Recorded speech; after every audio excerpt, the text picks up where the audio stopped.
que ella cuando está en la práctica, ella de alguna manera no es la que está a cargo del grupo, ya hay otra profesora, lo que entendí, ¿no? Entonces, cuando tú le preguntas, luego ella está hablando como si ella fuera la que estuviera a cargo. Entonces es esa disparidad, pero obviamente tiene mucho que ver con... Claro, y en algunos momentos ella casi que uno puede ver que se sitúa efectivamente como estudiante práctico. Cuando está haciendo su práctica no es la profesora, ella no se ve como profesora.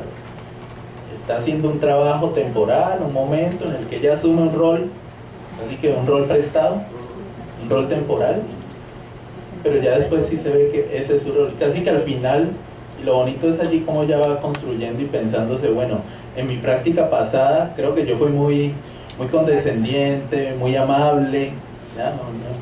Que no es la mejor traducción de la palabra que ella dice en francés, pero digamos ella dice después, no, yo no puedo hacer así, y menos con este grupo que es complicado, ¿ya?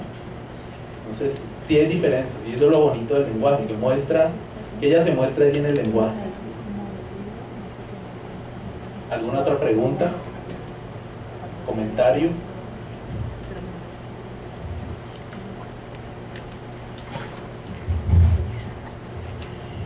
Ante todo, pues quiero felicitar como por la presentación, y creo que algo interesante también es acerca de la experiencia con las docentes es el enfrentarse a algo que en principio es teórico y que luego en el quehacer diario pues toma otra dimensión, esas características de cómo enfrentarse a una metodología, pero también cómo enfrentarse a grupos que son dinámicos, que tienen diferentes condiciones y necesidades. Y ahí mi cuestionamiento sería si lograste ver en esas 4 maestras a las que le hiciste seguimiento como una reflexión acerca de haber logrado una adaptación o un ajuste particular a esas necesidades.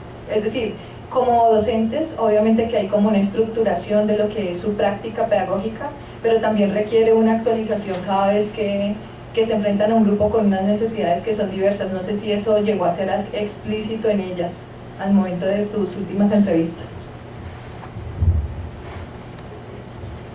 Bueno, yo creo que en los 4 todavía no he analizado, los 4 he analizado a fondo 2, pero es algo común que he encontrado, no solamente en ellos, sino en otros que estaban en este proyecto más grande. Obviamente la formación no va a dar, sobre todo a nivel de contenidos, todas las herramientas, ¿ya? Ellos dicen, así que explícitamente, la universidad no nos enseñó a cómo enfrentar esto, a cómo enfrentarnos con estos problemas de disciplina. La universidad nos ofrece conocimientos en matemáticas, en lenguaje, cómo trabajar la didáctica, pero ¿yo qué hago frente a un niño que me reta? ¿Ya? Y ellos dicen, la universidad no nos ofrece eso, pero gracias a la práctica de estos momentos es que ellos se dan cuenta, como ella dice allí, Emma, esta la ayudó a confrontarse un poco y a ver ella cómo asume una postura frente a esta problemática. O sea, hay cosas que sí, digamos, de alguna manera las forman y les ayudan, que incluso a nivel de contenidos, estos profesores, creo que es común cuando estamos iniciando en esta carrera como docentes, que creemos que no sabemos todo y que el conocimiento es insuficiente. Ellas también están así, ¿ya? Pero no solamente de docentes, sino de la práctica profesional. De cualquier práctica profesional. Es la misma queja que me... Claro, pero además lo que tú estás diciendo es que precisamente el reto de un abordaje dinámico o la esencia de eso es considerar que uno nunca está preparado completamente para enfrentar situaciones que por su naturaleza implican contingencias. El desarrollo en general, la docencia, la práctica, eso era lo que yo creo que lo formuló mejor Marlene, es mi pregunta, mi inquietud sobre lo situado, porque es que una cosa es tener un plan en la cabeza y otra cosa es aplicarlo, porque es que cuando uno lo va a aplicar uno se da cuenta que no necesariamente es como el sistema central lo había previsto. Y ahí justamente como entra este asunto de los saberes profesionales, o sea, cómo en la teoría nos cuentan, echan un discurso de los sujetos ideales, de cómo se comportan y qué debemos hacer, pero que en la realidad es un poco diferente y que cada realidad, cada situación es distinta. Y quizá ella por ahora se esté elaborando este marco estricto que ella dice y que le puede funcionar, pero quizá cuando lleguen otros niños, este marco no le va a funcionar, ¿no? Entonces es algo que siempre está como en reelaboración, en reformulación. Listo. ¿Alguien más quiere hacer otra pregunta para Santiago?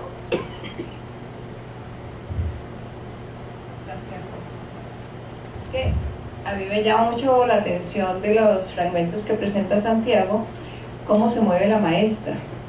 Es decir, cómo ella se mueve de una postura, digamos, de evaluación hacia los otros. Los otros son responsables de lo que pasa, los niños, en fin. Y va moviéndose en el discurso a situarse como ella, agente de lo que tiene que hacer allí con los niños. Entonces, yo no sé si se observó en todos los participantes, digamos, de la investigación, hay esa constante, si hay un movimiento de afuera, por digámoslo así, de afuera hacia adentro, hay un momento de subjetivación de los participantes a partir de los cambios en su rol como practicante y su rol como docente, y también, digamos, del trabajo de reflexión que se hizo. No sé si eso se dio. Pues yo debo reconocer que yo no le tenía fe a esta profesora, que la forma en que yo la recordaba y la percibía era que justamente era ponía los problemas afuera y que poco se planteaba la reflexión.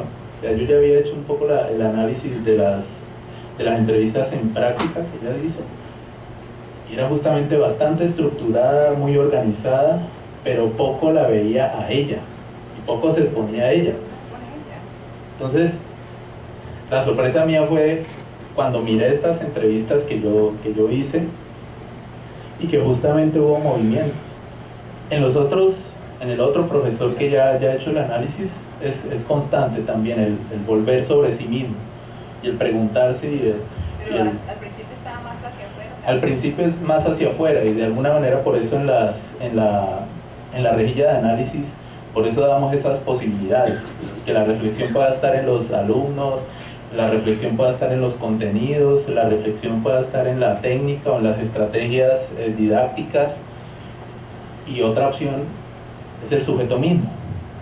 Pero lo bonito es que, y de alguna manera, yo creo que el dispositivo de ponerlos a ellos, confrontarlos con su propio discurso, su discurso pasado, su yo pasado, de alguna manera les exige a ellos situarse. Ya, yo cómo me sitúo frente a lo que yo dije antes y cómo estoy ahora, cómo me veía yo antes y cómo me veo yo ahora. Entonces de alguna manera yo los forzaba, entre comillas, a tratarse de pensar. Ahí ya está Fernando. Bueno, muchas gracias. A ti. Bueno, por favor, les esperamos.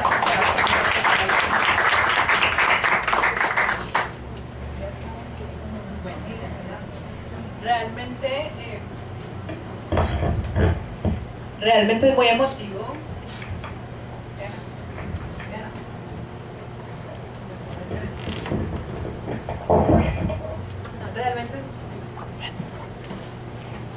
Realmente es muy emotivo haber tenido aquí a Santiago Mosquera entre nosotros, ¿cierto?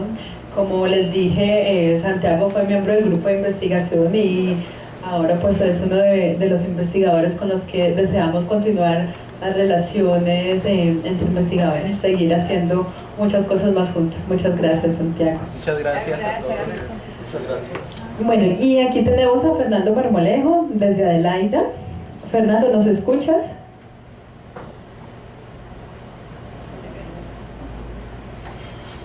Danos un segundito.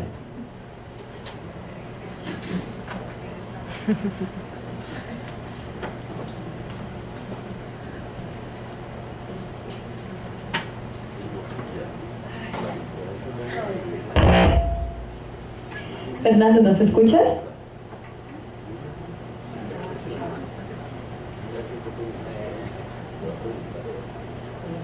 Tenés de pronto el micrófono muteado, porque acá no te escuchamos. Nosotros no lo Sí, lo tiene la diadema, que lo baje. Diana, que baje el micrófono. O tal vez la diadema.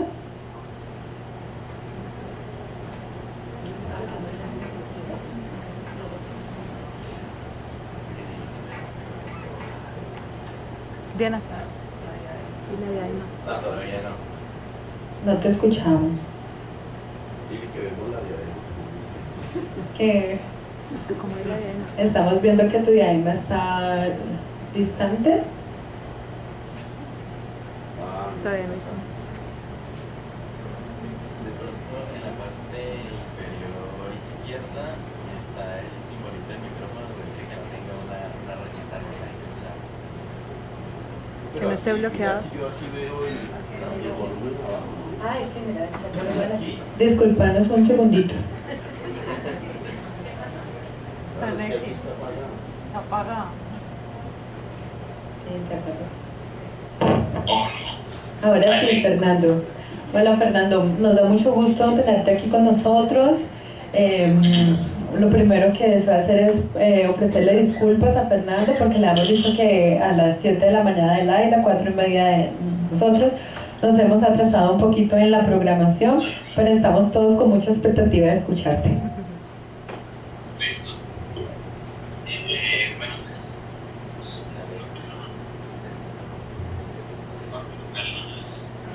Tal vez si colocas tu diadema más cerquita para aumentar el volumen. ¿Ahí está mejor? Sí, mucho mejor. mejor. Pues después yo coloco las diapositivas.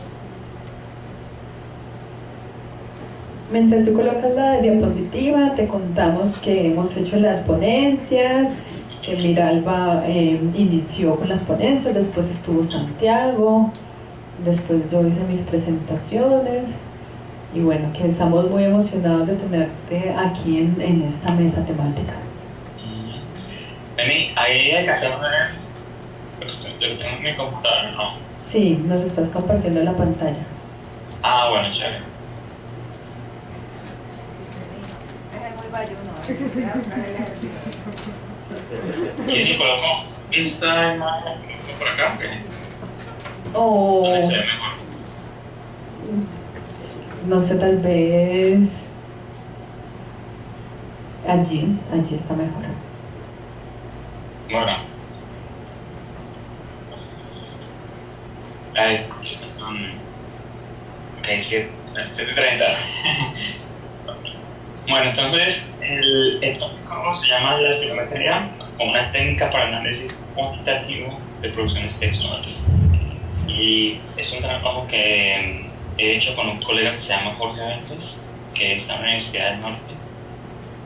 Y él, de hecho, no es psicólogo, no es lingüista, pero es un tipo que trabaja mucho con estadística y genética. Pero la genética no tiene nada que ver aquí, la parte en la estadística.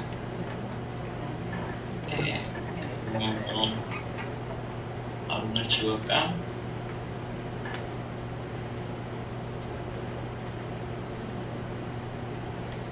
Vamos a ver si vamos.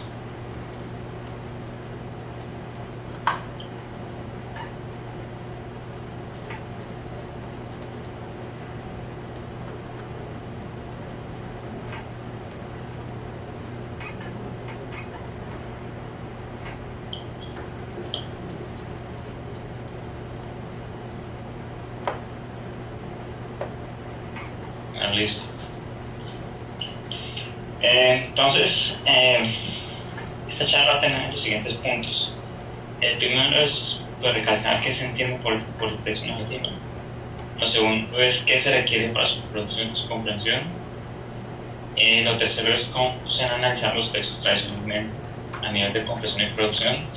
Y a ese respecto voy a hacer una nota estadística que es muy cortica acerca de cómo lo cualitativo se puede convertir en cuantitativo a través de una técnica que se llama análisis de datos categóricos. Y el penúltimo punto es la espirometría como una forma cuantitativa de extraer información acerca de la producción y la compresión de textos. Y finalmente, pues, unos comentarios de cierre. Entonces, bueno, ¿qué se entiende por texto narrativo? Bueno, sabemos que hay tipos distintos de textos: está el texto narrativo, texto descriptivo, texto compositivo, argumentativo. Pero el caso del texto narrativo es interesante porque es un tipo de texto que también se puede comunicar de forma verbal, escrita.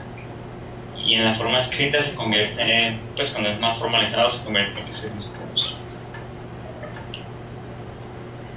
Ahora, el caso del texto narrativo en particular es muy interesante porque es un tipo de transmisión de conocimiento que hace para el mundo desde hace mucho tiempo. Y pues el caso que tengo aquí más cercano, por ejemplo, es el caso de los sociólogos, que han transmitido sus conocimientos desde hace más de 50.000 años. Muy interesantemente, ha salido un artículo reciente en la revista Nature, donde de hecho se presenta evidencia genética mostrando que sí, que han estado en el territorio por más de, me dice 70.000 años. Bueno, 70.000 hay bastantes años de diferencia, pero el punto es que han estado aquí por bastante tiempo. Y una cosa interesante en la narrativa es que en la narrativa se pueden mezclar aspectos de la realidad con aspectos ficticios. Entonces, por ejemplo, pienso en el caso del realismo mágico. Y pues todo el mundo conoce el caso de 100 años de soledad. O, por ejemplo, si miramos literatura universal, universal, ese es el caso de un texto ruso que se llama El maestro de Margarita. Es un texto de 1940, creo. Bueno, y que también se considera como un ejemplo de lo que es el realismo mágico. O sea que entonces el punto aquí es mostrar que la narrativa es muy interesante a nivel de transmisión de conocimientos, es interesante a nivel de su contenido. Como decía antes, podemos mezclar aspectos reales y aspectos ficticios. Ahora, el caso del texto narrativo, haciendo el nuevo énfasis en su importancia, es que tiene una estructura que es muy bien conocida.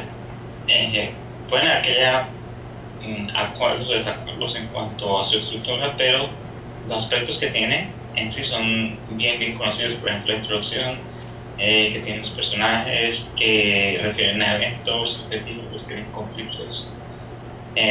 Obviamente se refieren en la narrativa se refieren a objetos reales. Los personajes pueden tener emociones, hay referencias al espacio y al tiempo. Entonces, como se dan cuenta, pues el texto narrativo tiene estas características que lo hacen único y muy interesante para la investigación. Y pues tiene variaciones, o sea, tiene por ejemplo historias de tipo de misterio, ciencia ficción, romances, terror, aventuras, fábulas, mitos y leyendas, narrativas históricas, experiencias personales, etc.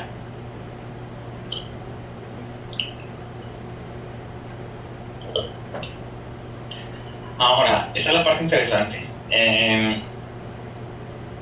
A ver, voy a colocarlo de esta forma. Asumiendo que el lenguaje es esencialmente una aglomeración de conceptos que se representan a través de palabras, uno puede entender que un concepto tiene las siguientes características. 1. Un concepto tiene o hacen parte del concepto elementos de eventos de los que están relacionados, objetos con los que están relacionados y personas con las que están relacionadas. Ahora vamos a un ejemplo. Entonces, como ven, por ejemplo, aquí tengo, o sea, imagínense que eso es un concepto, ¿okay? Es decir, y esos son los componentes que hacen parte de ese concepto, o que refieren a ese concepto, o que se relacionan con ese concepto. Entonces tienen que ver con eventos, con personas, con objetos.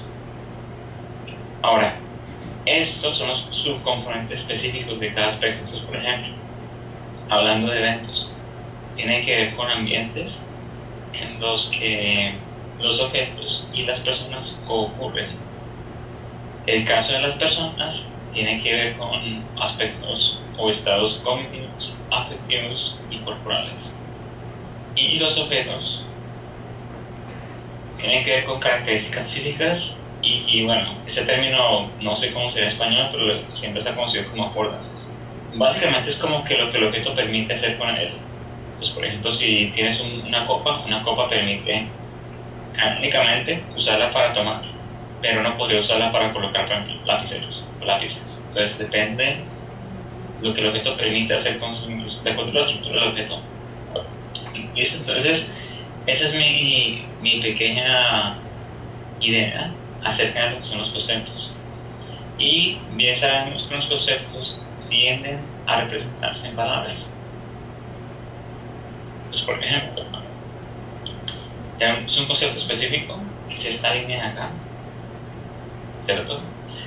Tenemos un concepto general, el cual incluye ese concepto, el concepto general, y el concepto que es el concepto central para nuestro caso tiene subconceptos, que sean conceptos específicos. Entonces, por ejemplo, un concepto de aves, tiene un concepto específico de canarios. Pueden haber más, pueden haber canarios, pueden haber palomas, pueden haber cóndores. Pero todos estos están dentro de la categoría de animales. Y si ustedes piensan dentro de la categoría de animales, podemos tener, por ejemplo, carnívoros, herbívoros, lo que sea. Pero las aves son una de esas categorías. Entonces, esa es como una forma de ver los conceptos que, como voy diciendo, siempre refieren a palabras o se representan a través de palabras. Entonces, con la tarea cognitiva es relacionar conceptos para así llegar a la comprensión o a la producción de un texto. Se trata simplemente, por decirlo simplemente, pero no simple, es relacionar, por ejemplo, este concepto A con el concepto B, pero hacer uso acarrea tener en cuenta sus conceptos generales y conceptos específicos. Ahora, esto que estoy haciendo aquí es como representar como si fuera un equipo de sonido los niveles de propiedades que cada concepto puede tener. O sea, propiedades emocionales, propiedades de concreción, propiedades de familiaridad, por ejemplo. Ahora, con concreción estoy refiriendo, por ejemplo, a que un concepto, o sea, hay conceptos abstractos y conceptos concretos. Entonces, por ejemplo, un concepto concreto sería, por ejemplo, o reloj, copa, lapicero. Un concepto abstracto sería, por ejemplo, pensamiento, soledad, ciertos conceptos que es muy difícil asignarles un estado físico o característico.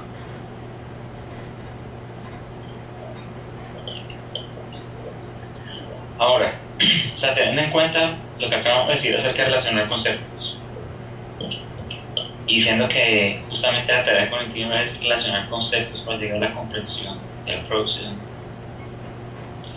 También mi idea es que ese tipo de relaciones son requeridas para la producción de lenguaje, ya sea escrito o hablado. Entonces, en el gráfico siguiente intento representar qué quiero decir con eso. Y en esto tenemos la persona, y la persona tiene ciertos procesos cognitivos que yo los sumaré, los coloco simplemente como en almacenes de memoria, capacidad inferencial, y este que es muy importante, que es la capacidad de simulación. La razón por la que yo menciono estos tres elementos es porque la investigación en psicolingüística ha mostrado que estos tres elementos son los esenciales para la producción y la comprensión del lenguaje. O sea, piensen acerca de esto. Sin capacidad de memoria no se podría tener en cuenta lo que estoy diciendo en este momento. Me olvidaría y pierdo totalmente el sentido de mi conversación. Y tampoco podría usar el conocimiento que ya tengo para poderlo transmitir. O sea, que esa es la importancia de los almacenes de memoria. Acerca de inferencia, bueno, la diferencia es relacionar frases, ideas. Ahora, la simulación es muy vital porque la simulación es la que permite como predecir, digámoslo como imaginarlo. ¿Qué pasaría si? ¿Qué pasaría si esta persona siente esto? ¿Qué pasaría si esta persona pasa con eso? Eso es lo que te permite como usar de hecho justamente lo que ya conoces, hacer inferencias para poder llegar a este nivel, que es la simulación. ¿Y la simulación qué requiere? Bueno, pues aspectos, esto que menciona aquí, el B, A y C, son estos mismos de acá. Estos aspectos cognitivos, afectivos y corporales. A que la persona está en la capacidad de simular lo que una persona siente, lo que una persona puede sentir físicamente, psicológicamente etc. Esa es la ventaja de la simulación. Ahora, esto podemos decir que pasa en la cabeza de la persona. Ahora, ¿cómo se transmite? Bueno, hay un artículo muy interesante de un tipo que se llama Fernando Pollatos. Es un lingüista y creo que en los 80 fue que propuso este sistema tripartito, que tiene mucho sentido. Dice 3 componentes. Uno es el lenguaje, que ya todo el mundo conoce. El sistema paralingüístico, que es básicamente los gestos faciales. Paralingüístico es la entonación, el acento que se usa cuando se habla. Y elementos kinésicos es, por ejemplo, los gestos faciales, los gestos manuales. Entonces, si piensan acerca de esto, tiene mucho sentido. O sea, cuando uno habla, uno obviamente se escucha un sonido cuando habla, que es, digamos, el lenguaje, ¿listo? Pero la persona no está quieta, la persona hace gestos, la persona mueve las manos, es este. Y al mismo tiempo, este sistema sonoro que viene con el lenguaje tiene entonación. Por ejemplo, cuando uno hace una pregunta es muy distinto a cuando es una afirmación. Entonces, esa parte es elemento paralingüístico. Eso va acá. Yo diría que sin estos 3 elementos es imposible comunicarse. Así de sencillo. Y es algo que se ve reflejado en textos. Uno muy bien sabe que en un texto cualquiera el autor puede decir, y entonces le dijo esto, hizo lo otro, listo. Me colocan el texto, pero entonces el autor tiene que explicar cómo lo dijo. ¿Tiene cierta intención? Sí o no. Y tiene que dar ideas acerca de cómo se estaba haciendo la persona o qué gesto estaba haciendo para uno como lector tratar de imaginarse mejor ese contexto comunicativo. Para la parte interesante también es que esto, cuando se llega a este nivel de aquí, se está haciendo una implicación de que se comunica a alguien. Entonces, ahí está la segunda parte. Y es que la segunda persona o el interlocutor también se espera que cuente con sistemas semejantes para entonces para que exista una comunicación fluida entre ambos hablantes. Entonces espero que hasta ahí todo esté claro, ¿cierto?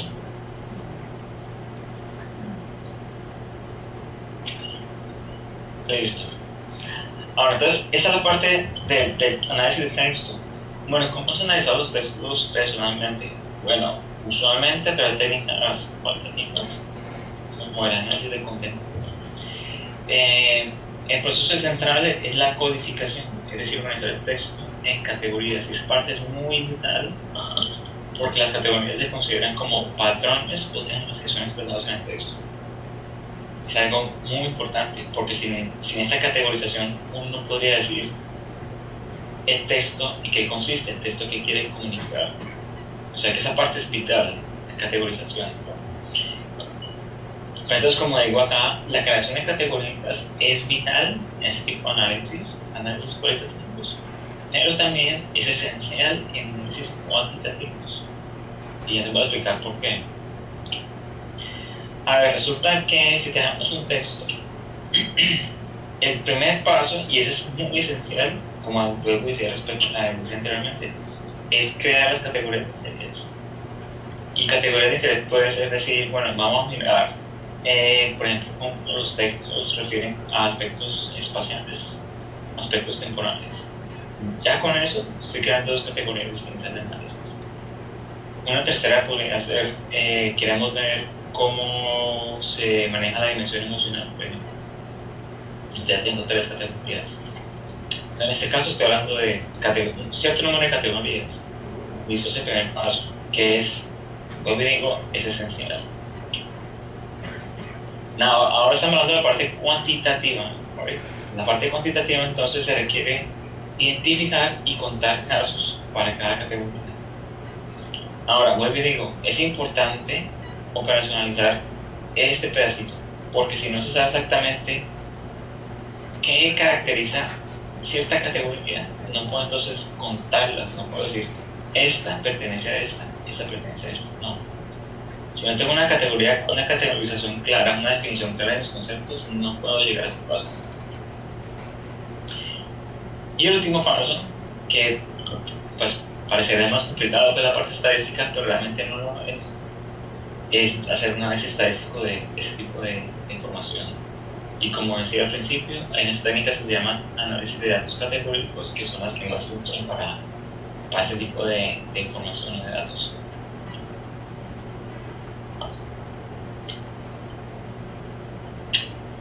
Les voy a colocar un ejemplo.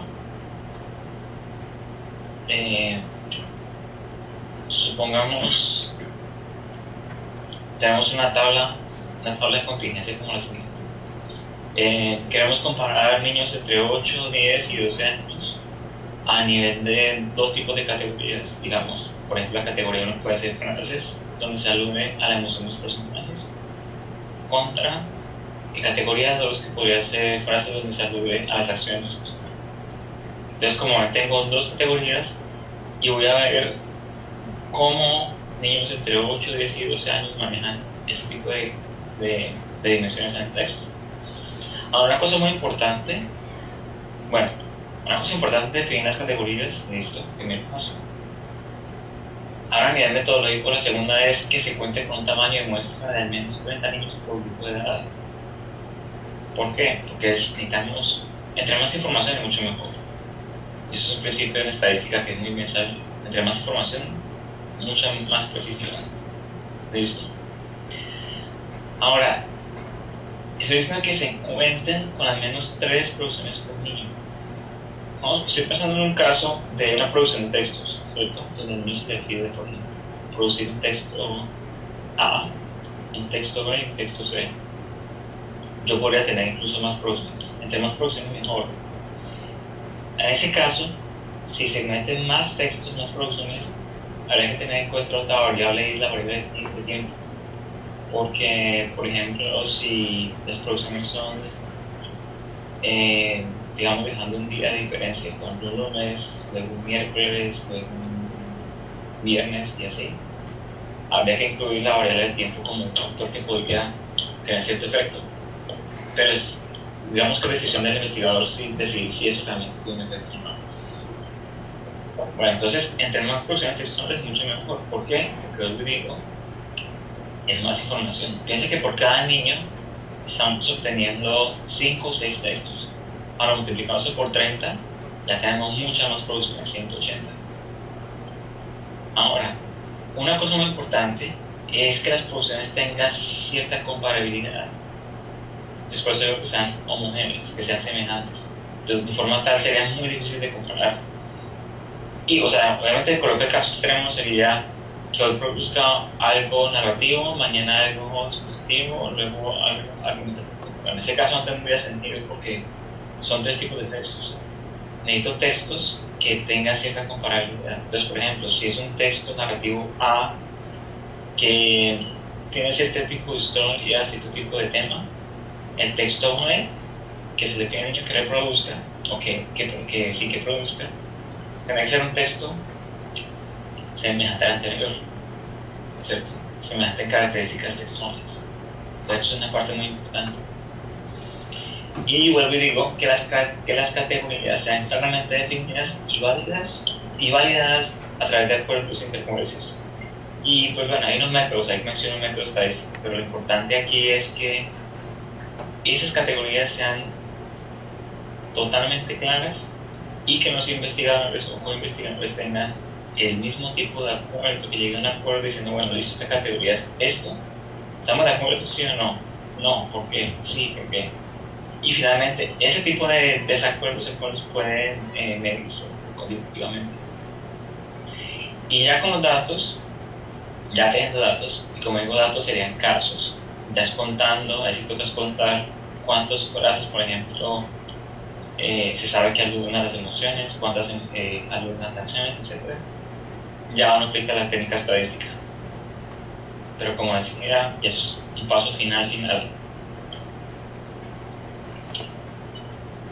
De hecho, quería mostrarles, antes de pasar a la otra diapositiva, acá, de hecho, cómo se ven esos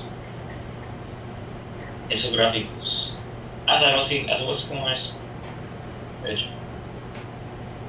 No se alcanzan a ver. ¿Sí está bien? Sí. Listo. Es un gráfico así como este. Ay, pero está como...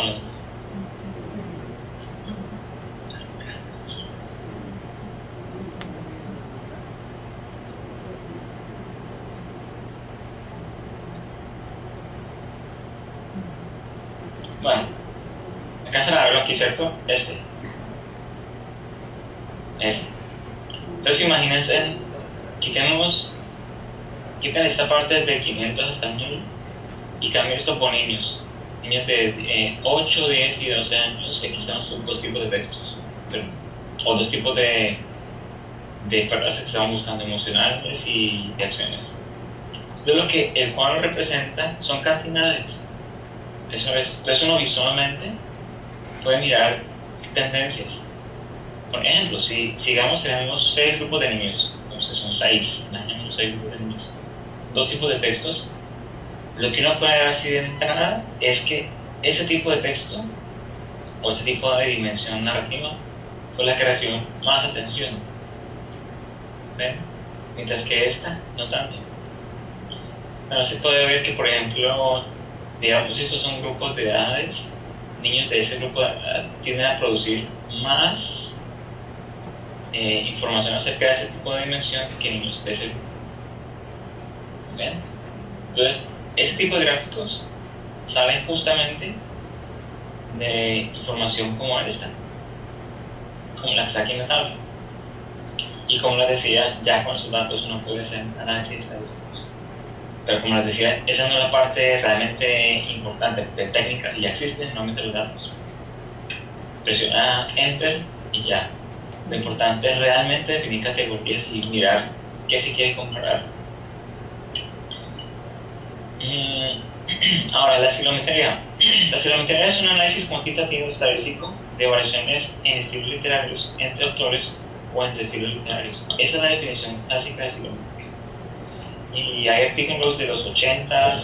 Es una técnica relativamente reciente, yo diría que lo más clásico que he visto de los 80, 70 de pronto. Y lo que hacen es simplemente meter texto en el computador en forma digital y se extraen contenidos, cosas que uno quiera mirar. Se ha usado, por ejemplo, exitosamente para comparar si ciertas obras de Shakespeare tienen similaridad o no. Comparar el trabajo de Shakespeare contra otro autor, pero se ha usado mucho para determinar la autoría de textos. Hay muchos textos de los que no se conoce quién es el autor.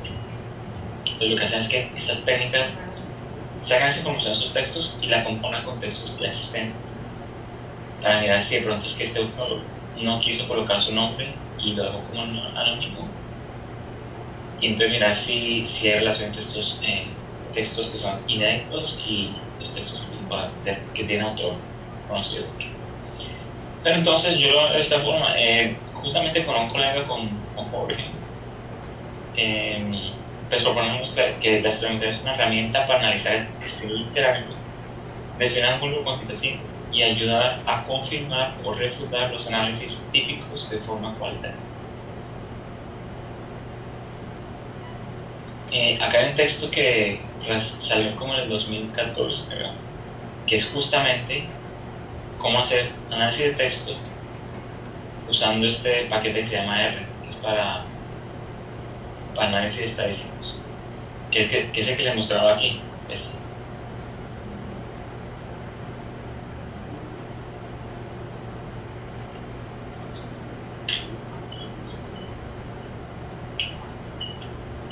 Bueno, entonces aquí son los ejemplos de lo que se puede hacer con la ciclometría. Y esto lo tomo de un artículo que publicamos el año pasado con Jorge. El artículo es este. De pronto ya Diana y Santiago lo conocen.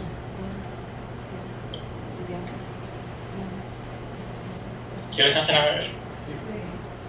Ajá, este artículo salió el año pasado en la revista Colombiana. Ya. Sí, la revista Colombiana de Psicología. Ya lo que voy a mostrarles son como pedacitos de este artículo. Entonces, para mostrarles simplemente las ventajas que tiene usar ese tipo de técnicas. Entonces, por ejemplo, aquí analizamos la emocionalidad del autor en 100 años de soledad. Entonces pasó que encontramos que son los capítulos, tiene 20 capítulos, ¿cierto? Y esto refiere a las emociones investigadas, o sea, emociones de tipo positivo, emociones neutrales, emociones negativas. Entonces lo que se puede ver claramente es que a lo largo de la obra, el tono del autor es neutro. Y fue muy interesante ver que esta conclusión que nos trajo, este análisis, es justamente lo que se encuentra en el análisis literario de la obra. Críticos de la obra dicen el autor presenta un tono neutro, no presenta cosas ni positivamente ni negativamente, es muy neutro como escribe. Y eso fue justamente lo que hallamos con este análisis literario. Ahora, por ejemplo, aquí ya es otra cosa que de cierta forma también lleva a confirmar algo que se ha dicho, bueno, que de cierta forma confirma lo que se sabe que es el realismo mágico. Y como se sabe, el realismo mágico es simplemente combinar lo ficticio con lo real. Ahora, desde el punto de vista lingüístico o de palabras, uno que espera, bueno, si eso es cierto, uno espera ver cierto nivel o un balance entre palabras concretas y abstractas. ¿Tiene sentido? Entonces aquí tenemos, por ejemplo, de capítulo 1 a capítulo 20, y a través de estilometría se hace un conteo de palabras de tipo abstracto, concreto. Entonces se ve, por ejemplo, en el capítulo 1 los niveles son semejantes, en el 2 para saber más palabras abstractas, en el 3 son semejantes, en el 4 y como se ve, por ejemplo, aquí en el 8 hay un contraste muy claro, 8 y 9, por ejemplo, hay más palabras abstractas que concretas. Lo mismo pasa aquí. Ahora, lo interesante es que al final, ese es el promedio, al final, esta diferencia estadísticamente no fue significativa, lo cual es muy interesante, porque lo cual confirma, o lo cual, bueno, no digamos confirmar, lo cual está en línea con decir que el realismo mágico presenta un balance. Cuando digo balance es que es casi que imperceptible la diferencia entre lo ficticio y lo real, y es lo que justamente está reflejando aquí en el estadístico. Si fuera el caso que esta diferencia fuera significativa, uno se diría que la obra de García Márquez, o esa obra específica, tiende a ser más abstracta que concreta, porque se ve que el promedio fue más alto para lo abstracto que el concreto. Sin embargo, la diferencia no significativa da a entender, no, es un balance, o sea, ni el uno ni el otro, lo cual, como digo, tiene mucho sentido porque es justamente lo que caracteriza esa obra de García. Fernando, me dicen por acá que tenemos 5 minuticos para la presentación. 5 minutos. Sí. Listo. Creo que está. Este no importa, este lo pueden ver en el artículo. Y este fue el último análisis que hicimos, que es básicamente mostrar qué tan compleja es la obra. Entonces, de nuevo, de capítulo 1 a capítulo 20, la obra en sí empieza siendo medio difícil. Y bueno, detrás de esto hay una fórmula matemática. Es una fórmula, simplemente. Pero lo interesante es ver que al principio como que la obra empieza medio difícil, luego se complica más y hacia el final se vuelve muy compleja. De nuevo, tiene mucho sentido porque es lo que se ha dicho de esa obra en particular de García Márquez. Bueno, los comentarios finales son los siguientes. El estudio de la producción y la comprensión de texto narrativo, incluso de cualquier otra índole, puede hacerse de una perspectiva cuantitativa. Ese es el mensaje 1. El 2 es que la estilometría es la herramienta perfecta para hacer eso. El análisis estadístico se hace a través de unas técnicas que se llaman análisis de tipos categóricos, pero, desde el punto final, otras técnicas estadísticas también los hacen. Y créanme que, bueno, una cosa que he aprendido a través del tiempo es que eso de la estadística es como entrar a un almacén de chocolates. Hay demasiados y se puede tomar cualquiera, más dicho. Y no puede hacer lo que quiera con cualquier técnica estadística. Es simplemente saber usarlas. Pero técnicas hay muchas. Y ese es el fin. Muchas gracias, Fernando, por compartir tu trabajo. Bueno, muchas gracias. Y Fernando nos deja las referencias para quienes quieran profundizar en las publicaciones. Sí. Bueno, entonces allí dejemos tus referencias de fondo para que el auditorio tome nota de ellas mientras cedemos la palabra para preguntas. Para preguntas para el trabajo de Fernando, para preguntas de la profesora Galvo, para preguntas de mi ponencia. Quiero colocar la cámara, pero no alcanzo. ¿Cómo quito la cámara aquí?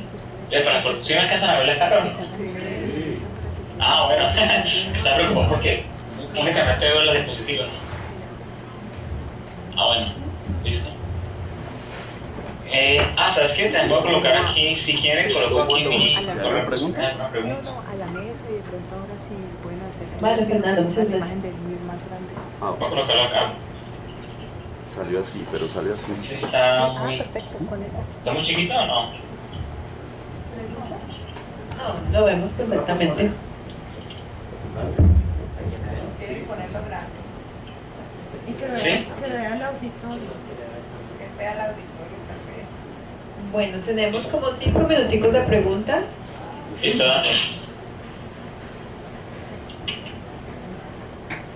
Pues, Está muy bien. ¿Ok? Ahora sí. Listo. ¿te van a preguntar? ¿Qué hubo? Fernando, Sí. te habla Oscar Ordóñez, mucho gusto en verte ¿Qué tal, nuevamente. Oscar? ¿Cómo vas? Bien, bien. Se te ve muy bien. Bueno, muchas gracias por tu presentación. Yo tengo una pregunta que tiene que ver con los usos de la técnica estilométrica, pero no para grandes textos narrativos como los que nos acabas de mostrar, sino para producción verbal. Específicamente, por ejemplo, cuando yo tengo producción verbal de niños o de jóvenes universitarios que argumentan mientras resuelven problemas de física o resuelven situaciones que les plantea un videojuego. Sí. Y esas son producciones que tienen, di tú, 300 palabras generalmente cuando se transcriben. Entonces no sé que si tú conoces o si ves viable que estas técnicas se puedan utilizar para hacer análisis, por ejemplo, del estilo de argumentos que utilizan los muchachos y que se puedan categorizar y puedan analizarse estadísticamente. Porque me parece muy interesante eso. Sí, mira que sí. Pues justamente, voy a hacer propaganda aquí, tenemos un trabajo con Santiago y con Diana, donde se tomaron producciones, creo que fueron escritas, creo que las ganas fueron escritas, y se pasaron, obviamente, o sea, pasa el siguiente. El formato en el que estén, toca pasarlas al formato digital, es decir, toca transcribir. Por ejemplo, en el caso de la investigación de Diana, ya tenía producciones escritas. Entonces lo que toca hacer es pasarlas a formato digital tal cual como están. Si tienen errores de diseño, toca pasarlas así. Si fueron palabras pegadas, toca pegarlas así. Toca colocarlas así. En el caso, bueno, eso es la parte de texto escrito. En el caso de texto discurso o texto oral, será lo mismo. Se transcribe todo. Y se le hace análisis cuantitativo. O sea que sí se puede hacer. Y hay, me imagino, literatura que muestre cómo se ha usado en esos ámbitos. Pues yo es primera vez que escucho realmente de la técnica y me parece no, la técnica interesante. es muy bacana, es bien bacana porque, como te digo, te permite hacer unos conteos, o sea, no son conteos a la loca, hay que saber qué está buscando, qué tipo de palabras, para que tengan sentido con las categorías que uno está buscando. Entonces, por ejemplo, imagino que en el caso de de la producción de tus participantes en física tendría que ser palabras que refieran a elementos que vos creas son claves o que muestran que están haciendo la diferencia necesaria para entender el proceso. Sí, por ejemplo, condicionales o contra...